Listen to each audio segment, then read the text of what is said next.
Hey everybody, this is John with Desert Rock Pottery here. Just give me a second here. I'm going to put this phone in do not disturb mode. Hopefully, as long as somebody doesn't try to do a internet call, hopefully we will be good here. Gonna get out in the sun now. I cannot see, and we are getting some wind in here today. So today I am going to be doing a Raku and Obara firing. I mixed up the what am I hearing? One of the little things on top of somebody else's roof making some noise. So what I'm going to be doing is I'm going to be doing an Obara firing and a Raku firing today. Let me switch the thing. One of the problems with what I do here is I don't have very good sight. So we have 4 pieces here. This is for the Obara. 3 of my pieces, and then I have this one piece. So when I did my firing at the beginning of this month with on the 3rd, where we did several different firings, the client had already glazed the inside but wanted the outside to be Obara, and I probably should have tried to clean this up. There's some kind of clay or something in it. I don't know. Hopefully it'll burn out. We'll see. This is going to be for the Obara, and then I have 3 pieces here that I've glazed. This one here on the right, I can't even see. There's too much glare here. So this one here is yellow crackle, and it's at the bottom here. It's left unglazed, and this rim around here is unglazed. And then I did glaze the gallery here, but everything else is unglazed. Same thing on the bottom here. It's unglazed. This is one reason I like to do things at night.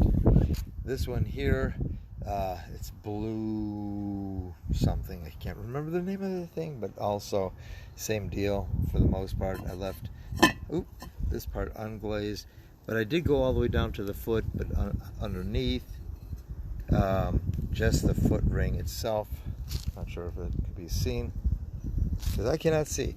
And this one, I took some pictures. I'm not sure if I even posted them yet, but this, let's get here. This is, it looks black because the name of it is black metallic.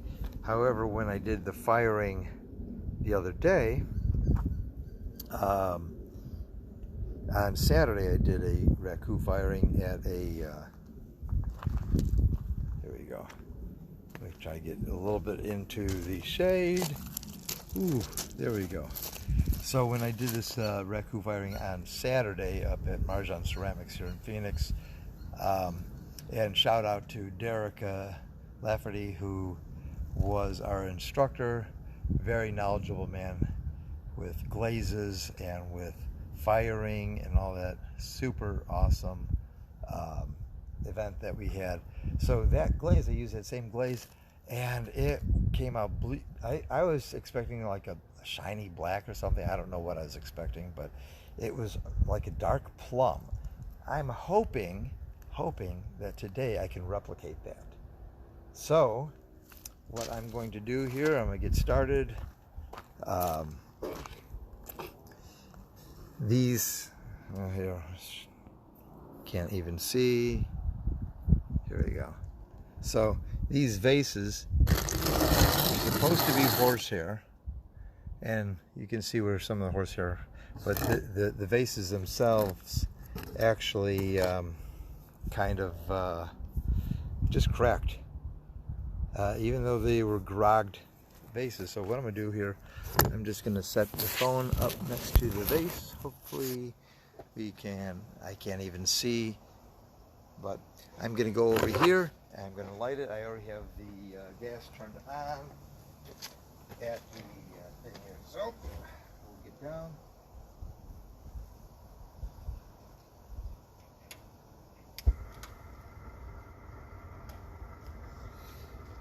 The one thing I learned, particularly with we didn't do Obvara this weekend, but the one thing I learned with the Raku is we're going to do a slow process. Slow. Now, obviously, if this had been fired, I'd have my gloves on. If this had been, so we are at about 88, 89, 90 degrees right now. So we're going to let this come up a little bit. And this is the Obara brew. Now with the Obara, we're not working with glaze, so with the Obara, we are actually going to just, you can't see how far I am in the picture, we are going to just bring it up to about 1650 degrees Fahrenheit. I have a bucket of water, and then the Obara brew, which is in this container. And let me grab this for a second. What we're going to do here. So this is the brew. There's just no good way of standing here. Either you can't see or I can't see. So this is the brew. Every time we dunk something, we will stir it up. And it still gets a little frothy. It smells like, I don't know, stale beer or stale something. So we'll be doing that. I also have a bag. I've already prepared the canisters here with the combustible materials. I'm going to take this, bring it right over here, right next to it. So the one thing that Derek did, which was pretty cool, always learning, this is why I went to this event, and one of the things he does is he actually has a brick or a broken kiln shelf at the bottom, so that it's not, when you're putting in the hot pieces, it's not, weakening the metal. That was never an issue for me, but I'm going to try it. The one thing he had and I do not have is newspaper, which we kind of lined up the side. So I'm going to show you how I have it basically set up. So in here, at the bottom here, right here is the brick. So I'm going to have a little of the combustibles on the bottom. So the first one here is the one that I'm going to use for the big piece here. I did this a long time ago. I made the form, and then I came back to it months later, and I kind of carved things out. So I think next time I do something like this, what I'm going to do is I'm actually going to maybe do the same, one color for this, and then for these diamond shapes or triangle shapes, I might actually do something a little bit different, a different color, maybe a brass or a copper color. So this is going to be the first one, so I'll just go first, second, and third, and that'll be, I can't see here, first, second, and third. So, but that will be after the Obvara. The Raku here, as I said, Derek, in his kiln, they had a huge Laguna Raku kiln, gas fired. Oh, man, it's like, I think it's taller than our wall here. It has a counterweight, and so it's just like you can lift up on the handle, and it's just a lot easier than what I have to do. But anyways, I digress. So the I forget what I was saying. Oh, so with the Raku, what he was doing is he was just doing a very slow increase. Now I have my for the Obvara, I have the gas all the way up, but he the way he did things for the Raku, he had it going real slowly and just slowly bumped it up over probably 30-minute or so, or even longer time frame. So I'm going to try it that way today. So I'm thinking after the Obvara, I might end this video so it's not, an hour or so long, and then maybe do a second live, but we will see.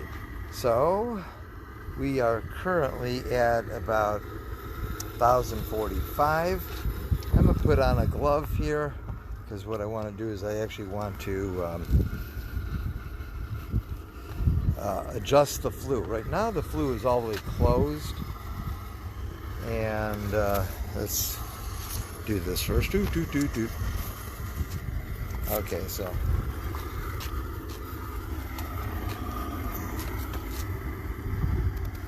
I'm not sure, I can't see, so I'm not sure if you're seeing what I'm seeing. It says 10:35, and it's still going up a little bit, but I think what I'm going to do is kind of going up a little slowly. I'm going to open up the flue about halfway. Now we're adding oxygen, so now it's going up a lot, was going up a lot faster. 1161, 62, 63, 67, 69. So, and this is the one thing that I am constantly playing with. Excuse me, I got a thing in my screen. I literally cannot see. So I'm gonna stand back here in the shade. I should have worn a hat. I didn't. So I'm gonna put my head here. There we go. Now I can actually see what I am doing. So, anyways, I actually wanted my wife to help me with this, but she was unable to do it. So, so I'm here. And actually, I was gonna. One of my student members for Desert Rock Pottery was gonna come out tonight, and they were planning on it, but then I got a message saying that something came up, so they are not. So we are about 1240, 13, I'm sorry, 13 now. I misread that. 1300. We're bringing this to 1650. I'm going to open the flue a little bit more. And this is kind of like a dance that I do, back and forth, opening, closing. When I watch it stagnate, if it's open, then I start to close it up a little bit, then it'll bump it up.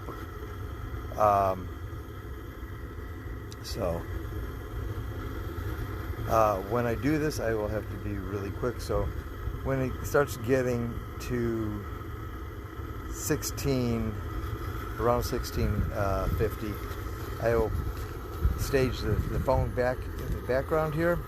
I will stir up my thing. I will, of course, have the other pair of gloves on, the other glove on, and we will make beautiful, beautiful Obvara pottery.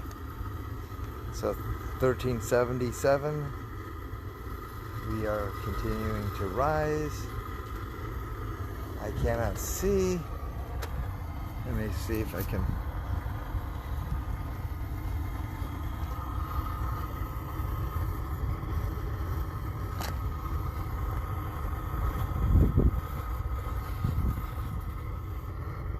kind of a...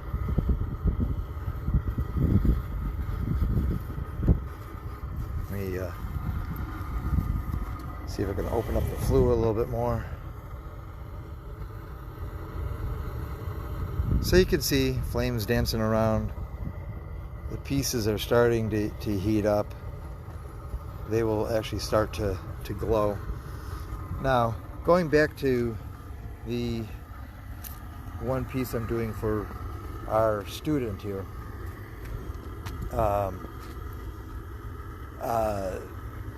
So the glaze fires at about 1850 is the temperature. The Obara is 1650, so I'm really hoping that there's not going to be much of a, it's not going to affect the glaze. I wasn't liking it. I don't know what glaze he used. I wasn't writing those things down. So we will see what happens. I sent a message to the student this morning saying that it will be fired this morning and that it'll be available to pick up, you know, a little bit later today. So, okay, we are at 1470. So we got a little less than 100 degrees. No, I'm sorry, 200 degrees. Less than 200 degrees to bring it up to 1650. I don't really have to hold it because it is just there's no glaze, with the exception of the one which that will be the first one I take out and do. So the process will be, let's go do a dry run here. So we will, using these I almost say calipers, using this tool, I will grab the pieces. I just lost it. Actually I'll take off the top. I'll lower the fuel, not shutting it off, but well, actually maybe I will shut it off, and then I'll just take the pieces out. No, actually I'll leave the gas on to keep the stuff warm so it's not cooling off too quickly. We will dip it in the Obvara mix here. Get out of the way here. Pull it out, let it carbonize, and then right away put it into the water. From there, it'll go onto the shelf. So 1, 2, 3.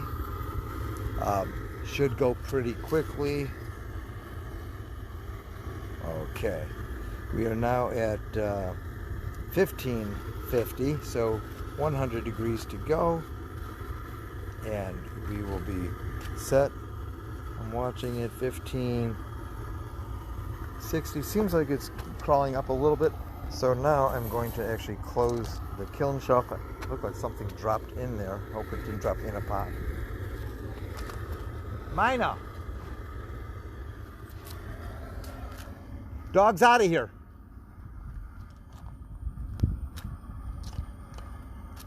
Jesus.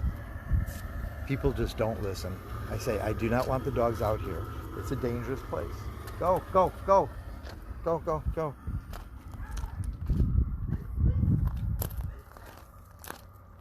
Come on, inside. Inside. Let's go. I don't want the dogs getting burned. Come on, let's go, let's go. Let's go. There you go. Should show the dogs. There you go. There you go. There you go. Okay, guys, you can come back out later, okay? Thank you. And there's the wife. Say hello.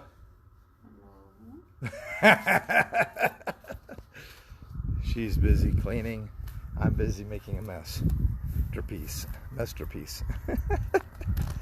Yeah, I don't like the dogs out here because they want to explore and they're like, what are you doing and all that? And there's just too many ways for them getting hurt. So it's just, I don't have a separate space for what I'm doing here. So At one time there looks like there was a fence. There's a couple posts here. There's a post over here, then a short post over here. So apparently they had something going on, and I might do something similar. I'm thinking, I don't know. So anyways, we're getting back here. We are at 16:37, 36, 37. So we're almost there. I closed up the flue a little bit, so now I'm going to open it up. Ooh, and there's some smoke coming up. That means the smoke could be that the fuel's not burning. Okay. Oh, we went to 1700. Okay, so what I'm going to do is turn this around. I can't see. Hopefully you can see everything. We're going to get this. And I'm going to shut it off. Okay. Before I take my first piece out,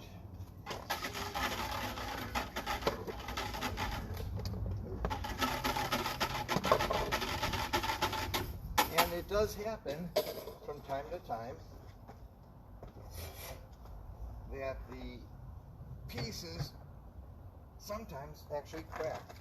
So I'm going to take this first piece, and what was black is now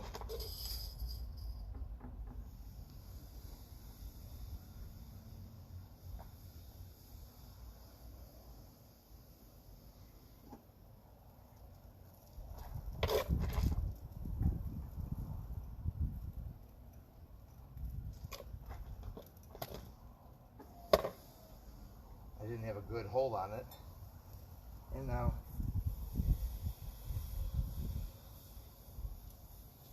I don't want it to crack, so I'm just stopping the cooking, and I'm going to put this down. Now that's going to take a long time to cool off. Let's get the next piece. The next piece, that one had to be just part of the way. And then we dunk it like Dunkin' Donuts. This one here is interesting because I kind of went a little heavy.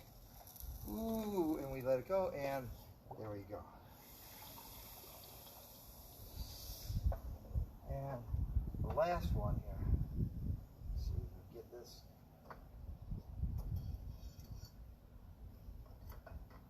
Okay. This one we're going to have to do a little bit different.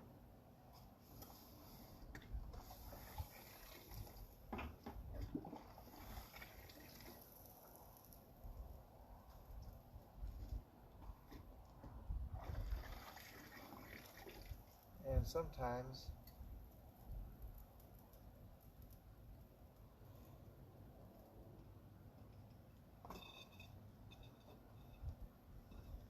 kind of wanting it to still hot.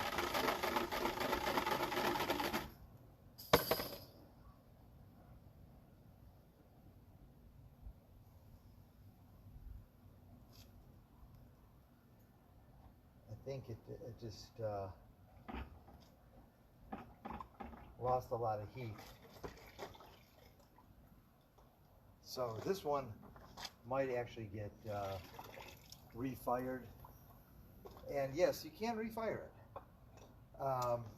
Thank you for asking. Actually, you didn't. So you can refire them, and as they come up in heat, as you saw with that first piece, the carbon that was on it actually burned off. So it was nice and white. So what I'm going to do now is I'm going to take these pieces here. These are the Raku pieces. And I'm going to place them carefully I might only be able to do 2. Because with the lid here, I think that's about as many as I can do. I am firing it separately, so it's technically like 3 pieces. So now what I'm going to do is I will go and we're going to turn this on. And we're just going to turn it on. Ooh. Real light burn. Let that sit for a minute.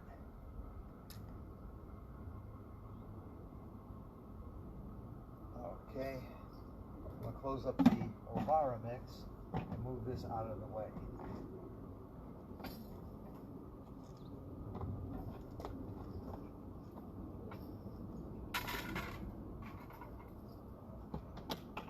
So we're just going to move this out of the way, and as well as the water.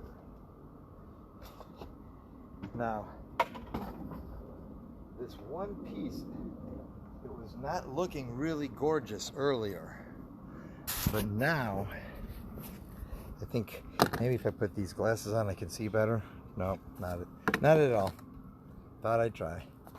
So, the piece for the, it's a little cool today and I'm afraid of things cracking, especially this piece. It's looking actually pretty darn cool, except for there's, I think some of the glaze, let me see if I can put on a light here.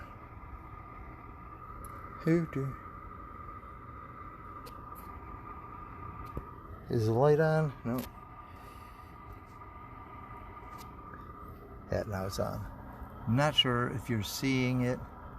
There's some spots on the side, and it looks like actually the glaze came down off of those spots.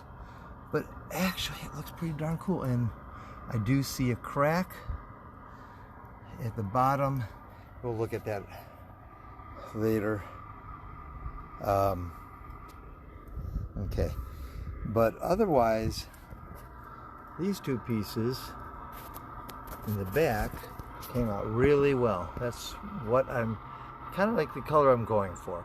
And I don't know if you can see, there's actually some holes going through. So when I was using the tool to make the texture, I went a little deep.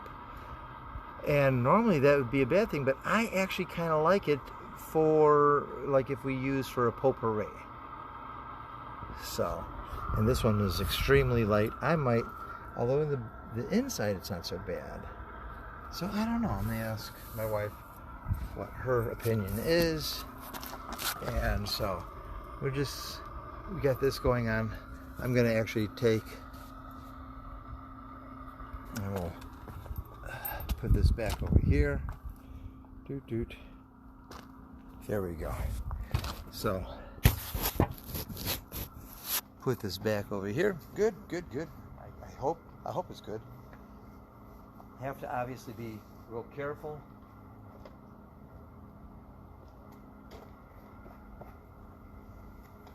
I think I got some carbon on my hands, and when I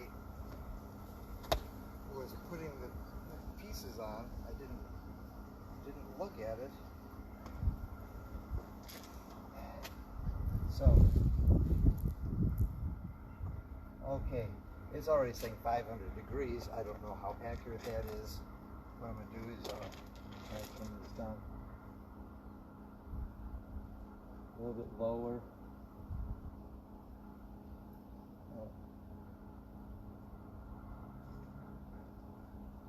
Okay, so it does seem to be going up, but I'm going to open up the flue. I want it actually to drop, but now it's just going up.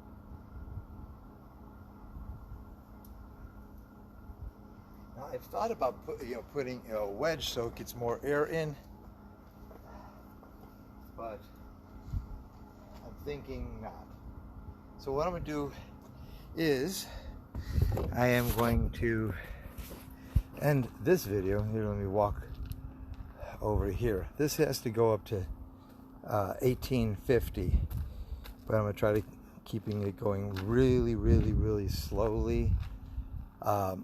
So what I'm going to do is I'm going to end this video, and we can get a little bit closer to the desired firing temperature. I'll come back and let me see. We just put it in. It's 12:14 right now, so maybe 4 minutes ago. So 10 to 10. I'd like to do this for about a half an hour. We'll see how it goes. Let me see if there's any comments. I don't see any comments. So the nice thing is it's cool outside, but the bad thing is it's cool outside, because the coolness can affect through thermal shock.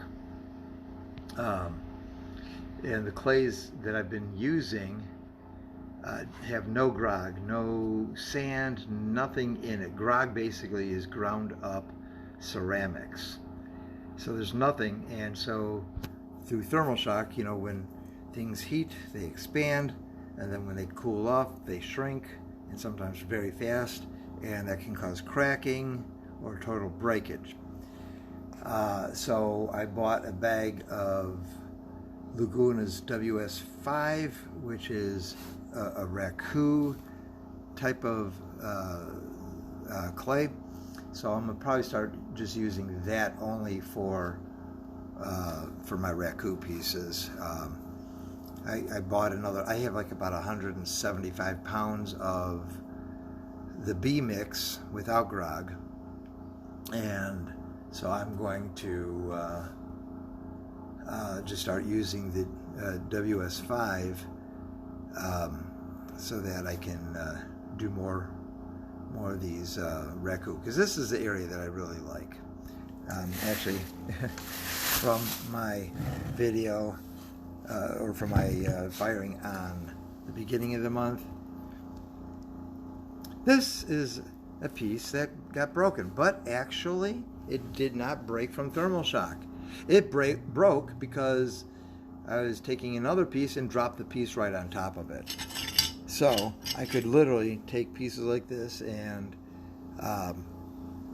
if I didn't want to use it for like a mosaic or something, I could just grind this up and add it to a clay. This, on the other hand, is a piece that Obara that did break because of thermal shock. And I like to keep these here to remind myself that, hey, it happens. It does happen. So, anyways, this has been John with Desert Rock Pottery, thanking you for coming by, watching this video. If you have any questions, by all means give me a call or send me a message either through this video or through our inbox here. And if you haven't already done so, please like our page. Also like and subscribe our YouTube channel at youtube.com/Desert Rock Pottery. So again, thank you, and keep practicing.